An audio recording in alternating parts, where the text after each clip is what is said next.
like it. It was funny. I didn't even know if the music was playing while I was recording. I didn't even know I could get my music to play while I was recording. It's actually kind of cool. But um, yeah, it was just an overwhelming amount of emotions when just from that small thought of saying goodbye to my old self. Like I really felt like I was like losing a friend. That's really how it felt. It was really sad. But it was like I said, it was a voice. And then of course I could recognize the voice. Of course it was my voice. But it didn't feel like it was coming from me. It felt like it was telling me that it wasn't going nowhere, that I wasn't losing me per se. I was embracing change, I think. I think that's what I was doing. So I'm really bad at that. I think every time something has posed a question in my life of me having to change who I am, I never did it because I thought that it would question, who I am. I always felt like it made me conform if I allow myself to change.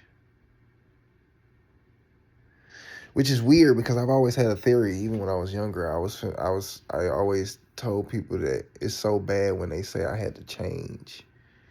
Because I don't think you changed. I think you just grew up. And I've always had that theory. I guess I just never really faced that reality myself. To realize that it does feel like a change.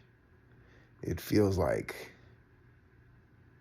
almost like being fake, because it's like that's not who you are. It's not, but that's also not who you want to be, and that says something. When you fake about something, it's like why did you even put in the effort to put the mask on? It's like, what are you hiding? And why do you care? So I think I took away all of the excuses that had a response of having to do with someone else. Because a lot of the excuses that we have, it seems like they always have to do with somebody else, because somebody, because somebody, because somebody. It's always because somebody. I'm tired of starting sentences like that, because somebody. And don't get it twisted. I also had another little epiphany the other day that I believe that we don't give other people enough credit of how much they fuel us to do what we need to do. We talk so much about independence and having the wherewithal to do it on our own, which you should. But I think I've realized that comes from the internal feeling of wanting those people to need me as much as I need those people. And it's just a want. There's nothing wrong with the want. But it is still a want. It's not a need. You want people to care. You don't need people to care. You just need people.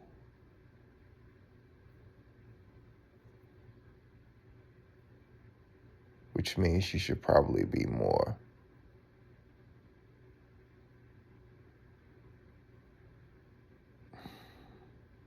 You should have more discernment about those people, because we don't have the right to tell people who and what they are, or all of that good stuff. You don't. That's right. We don't have the right to tell people who they are and what they do and all this and the other. But with that being said, I also believe that you don't have the right to force who you are on everybody else. So I can't deal with the peasantry. So a lot of people, if I'm being honest, yeah, I kind of feel like there are people who are just not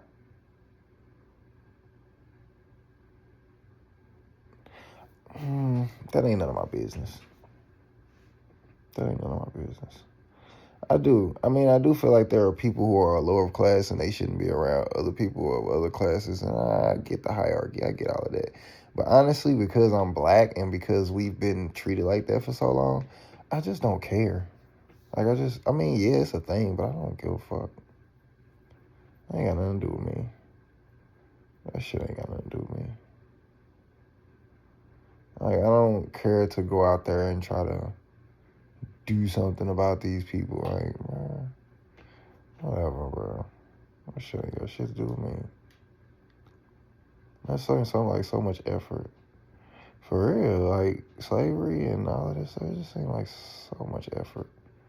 All that intense thinking. It's just, we gotta do this to these people because we gotta get some money. And we gotta, man, that shit corny, bro. It is. Because it's like, what is it all for? Every time somebody say they do this and they do that, like, what is that for?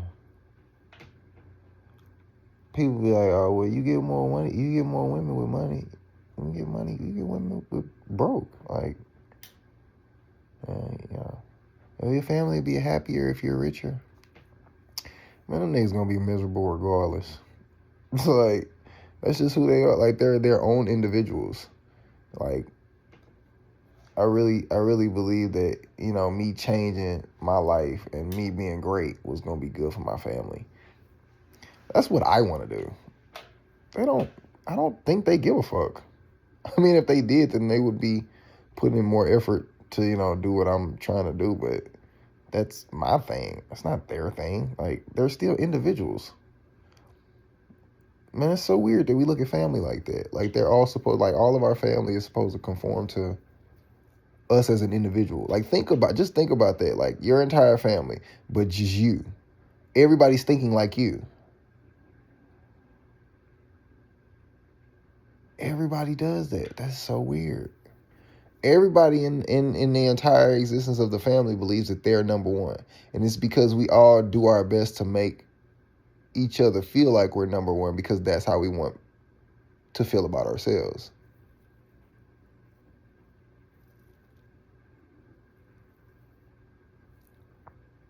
Like, I wonder how often people tell their kids that they suck. Like, fam, you not good at that. Like, you trash. You wouldn't, for the consensus would be you would never say that to your child because you wouldn't want your child to feel that way. But what if it's true? Like, what if he sucks at that? Like, what if, because then that child becomes an adult. And I always thought that was I always think that's such a weird transition to me. Like,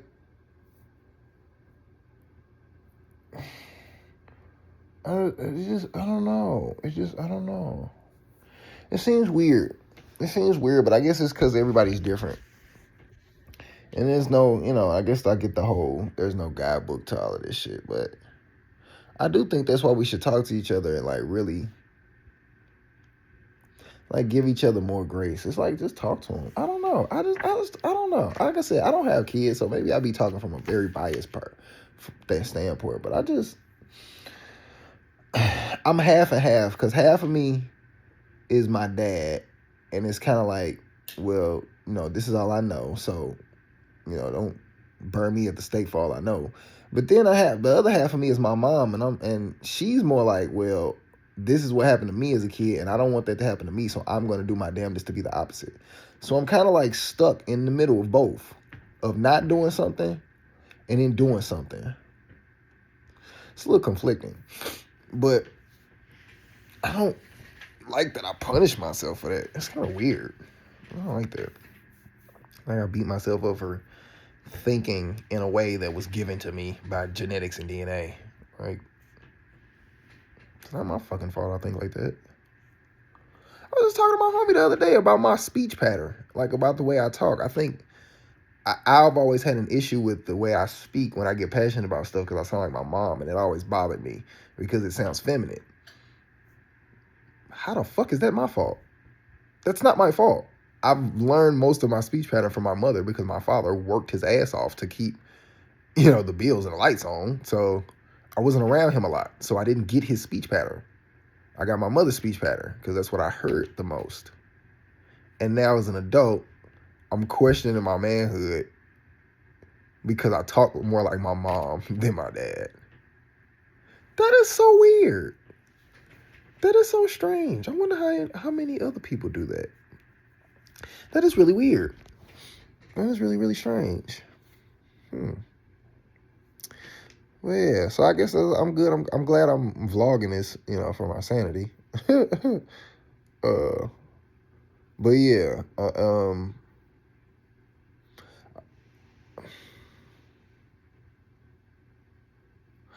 I want to take mushrooms every day. I want to feel like this every day. But the people that I be around, I don't know how they gonna respond to it. But why do I care? That's the better question. If I like how I feel on mushrooms all the time, and I understand what it does for my mental health, because I do have mental health issues, like real legit mental health issues. I used to think I was just talking because I came from black people, and you know how black people are about mental health issues. And then I saw a real psychiatrist by chance because I was on papers. Like, it wasn't like I went to go see a psychiatrist, like, oh, I must be crazy. No, I was forced to, and was diagnosed.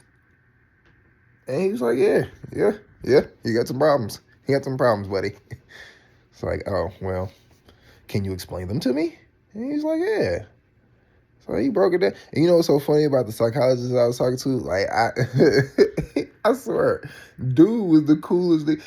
I was finna ask, he was so cool. Like, he looked so regular. I promise y'all, I'm not kidding. I was gonna ask that man if he wanted a beer. I'm like, hey, you trying to? I think I did ask him if he wanted, like, hey, you want a beer? Are you trying to go drink? I swear, I think I asked him if he wanted to drink after this. Because he just looked so cool. And what he was saying, I'm like, ain't no way you lying to me, bro. Ain't no way. Like, lie for... You don't even look like you wanted to get out of bed in the morning. Like, to lie. You don't even look like you care enough to lie. Like, you don't look like you give a fuck about this job at all. Like, so I don't believe that anything that you're saying is a lie. I think, like, that's just your honest opinion based off of your credentials as a psychologist. Like, he didn't get a look like he gave a fuck. He did. He looked drunk. It was kind of funny. But yeah. So yeah, now I know I have these mental health issues and shit. Yeah, I would prefer to be on mushrooms so I can, be cool. Yeah, I prefer to be like this all the time. I'm finna smoke. On my blunt. I wrote a blunt last night too. I'm so awesome. So now I don't have to roll it because I embrace my laziness a little bit when I'm on mushrooms, but the fact that I prepare myself for a lot because I'm like more efficient than I give myself credit for is, man, that's so, oh my God. Yeah, I think I would take shrooms all the time because I love myself. I'm so cool. I am so cool. I am. But yeah, which is why I had to cry a little bit when I told my old self goodbye, because it was just like, bro, you were so cool. But it wasn't my old self, it was my younger self. See, the problem was I didn't allow my younger self to grow up. I was so infatuated with the young me that I didn't realize that the young me was getting older. Like he wasn't just a kid, he was a teenager. Then he was a young man. Then he was a young adult. Now he's, well, whatever. I said them last few parts wrong because I went from a young man to a young adult. Because now I'm just a young adult. And I am really cool. Like, that's like, I ain't, like, compared to a lot of people that I know, like, cause forget the accolades and I definitely wish that I've achieved more and I was, what I'm saying, did all the little Harvard stuff and the paperwork and all, but I don't really give a fuck about none of that shit. I don't. I think as a person, as a human being, I am so cool. Like, I love me. I do. Like, I'm such a nice guy. Like, I saw somebody that and it's messed up. I haven't seen her again because my car is messed up. But it was this girl that I used to go to school with, and I really want to help her because she's standing on the corner, around the corner from me, and I live in a house. Now, granted, all my bills is behind, and my car is messed up, and some more stuff. But fam, she ain't got nowhere to go, and she used to be cool as far as I know. She could be a shitty person. I don't know. But just the fact that I really want to help her and I want to do something about it, and I hope that somehow a miracle happens to me so that I can have like the leeway to go help her. Like, I love that about me. And I know a few people that I went to school with. I don't even know if they think like that. Now, granted, I don't know every single person that I went to high school with, which I wish I had done that more. Like, if for any reason you watching this and you in high school, be cool with everybody. Just be cool with them. Don't be friends. There's a difference. There is a difference. You don't have to be friends with everybody. Everybody's not your friend. But be cool with everybody. Be cool. Be the cool one. Be the person that people can talk to. Don't be a liar. Don't be a finesser. Don't be fake. Don't be the fake friend. Stand on business. Always stand in loyalty. Because people going to remember that. Even the people that you end up being enemies with, like as a kid, because you stood on business or because you stood in integrity, or eventually later going to respect you. So definitely, if you watching this, and you're in high school or in middle school, any type of kid, like, I'm telling you, be cool. Don't be friendly. There is a difference. Do not be friendly. Be cool. Stand on your own stuff, like with you like. Stay with who you stay with, but don't be superficial. Don't be one of them people can't nobody talk to, can't nobody come around. Be friends with everybody, because one thing that I wish I had been more open with is that I was cool with everybody. I just wasn't open with it because I thought it made me weird. Well, I was weird, but I was cool with everybody. Like, I've had conversations with the football players, which is why I know a lot of them are struggling with their manhood. Like, I was cool with a lot of popular women, which is why I know how dangerous being pretty can be. Like, I know that that's a very double-sided coin. I was cool with the anime kids, which is why I know that they're conflicted with who they are as people, because you done put so much time and effort into this thing that made you feel like you were a person, that now you're not really you don't have a personality for real. Your personality is entirely wrapped up in anime. And it's like, bro, that shouldn't be your entire, anime should not be your personality. Like, it's a genre. It's not a personality. Like, it's cool to like it. It's cool to love it. It's cool to be in it. But that shouldn't be your personality. Like, you know what I'm saying? Like, and it's just, and I know that it's so many different groups of people who just made whatever was comfortable for them in middle school and high school, their personality. Like, it was things that people hid from everybody and didn't say behind closed doors that they decided was comfortable for them. And then they kept and made it their personality. Yeah, I gotta stop doing that. I gotta stop doing that. That's so bad. That is so bad. There's so many adults that I know that are not living in their truth because they allowed whatever they were comfortable in high school to determine what their personality was. That's not your personality.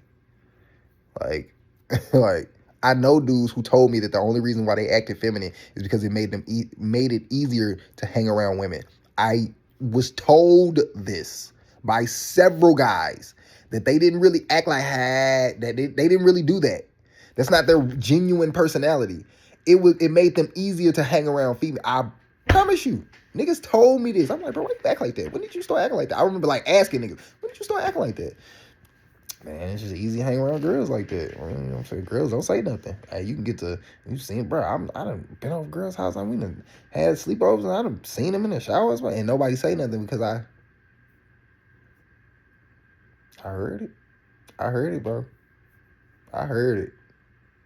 But what happened was, now you got to live this thing. Kind of like rappers. It's kind of weird because it's kind of like rappers. So now you got to live this thing. So now you got to take it all the way through. Now you got to go do shit. So can't nobody call you out and be like, oh, you full of crap. You lying. You faking. So now you got to go live it. Now you got to go do it. So then when you do it, it's like, oh, yeah.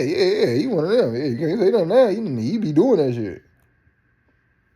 You ain't really want to do that shit. You ain't really want to do that shit.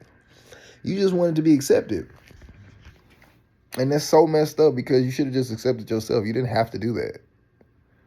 You know, like, I mean, all of the times that they came and talked to me about what they were doing, I didn't have a problem with what you were doing. Like, I accepted you. So you didn't have to do that. You know, so. But I think my problem was that I wasn't accepting myself either, which is why maybe you didn't feel as comfortable as you should have. You know, in just living regular.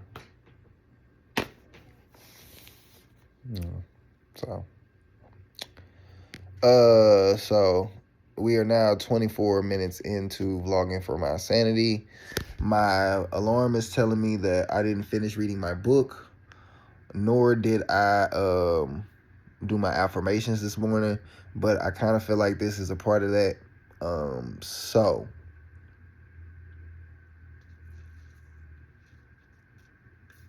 just remember this. Just remember this. I woke up raggedy with nothing going on. My bills are super high, but I'm 2 months behind on my car note. Going on 3 because February is almost over.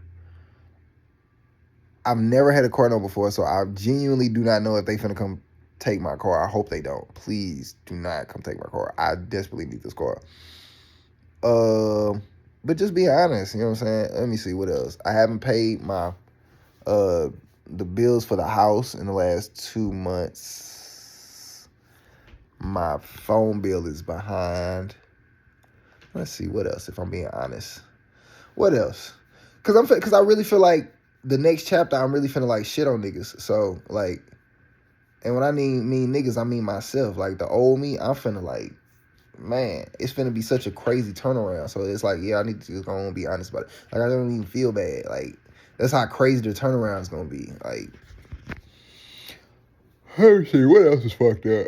I do got food in my refrigerator now, but that's some food stamps. So, and I don't really with the government like that. So we gonna cut that out. That's yeah, we definitely gonna get off food stamps. You know what I'm saying? Cause fuck them. Fuck the government. I mean, don't get it twisted. You know what I'm saying? Do what you gotta do. I ain't saying don't do what you gotta do. Don't be trying to take this as inspiration to me like don't do what you gotta do. No. In the meantime, do what you gotta do. You know what I'm saying? But I'm telling you, like the miracle is it's probably already happening. And I just don't know it. Huh. Wouldn't that be something? Oh well. Well, I've done that my entire life is try to prepare for a miracle. So, you know. But no, seriously. I think it's because I don't like when I do that and I doubt myself and be like, well, you said that 1,000,000 times. I don't give a damn. Yeah, I said it 1,000,000 times because I believed it was gonna happen 1,000,000 times. And if I stop believing that 1,000,001 time, that's gonna be the 1,000,001 time where it's like, if you had just had a little bit more faith, because that's how stupid life is. If you had just had a little bit more faith, then you'd have made it over the threshold. So no, I'm not gonna quit. I'm Jesus Christ. Just to say this at 35 years old, that I still believe that I am going to be the greatest superstars, artists, whatever to touch this. Like I know I'm gonna achieve great things.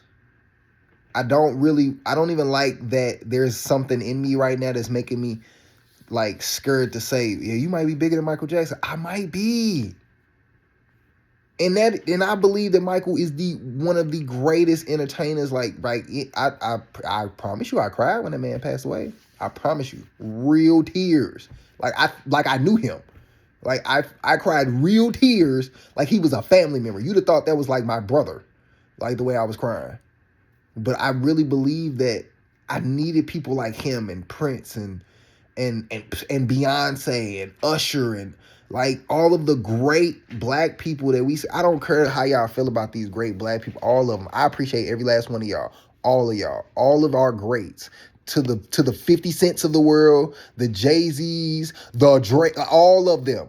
I appreciate the Drakes and the Kendrick Lamar. Every single person who has any inkling of black in them, who has achieved some type of greatness in any capacity. I appreciate y'all, the bad and the good, because you showed me what I was supposed to do and you showed me what I was not supposed to do. And you showed me that even if I do everything right, that people are still going to have a problem with it. I could be the greatest of the greats and people still going to have an issue. People still going to call out your flaws, and you going to have some flaws, and you going to have some legitimate flaws to call out. It's what comes with the game. It's what comes with the game. So I'm not going to be mad at the flaws. I'm not going to be mad at the call-outs. I'm not going to be mad at none of it. I'm going to embrace them because I know that's what comes with the game, baby. You know what I'm saying?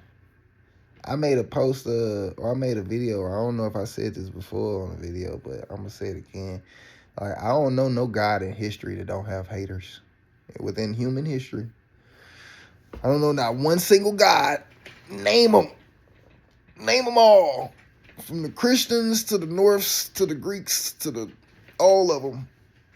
I don't know no God that don't have haters. So, comes with the territory. So, we will see you on the next episode of Dragon Ball Z.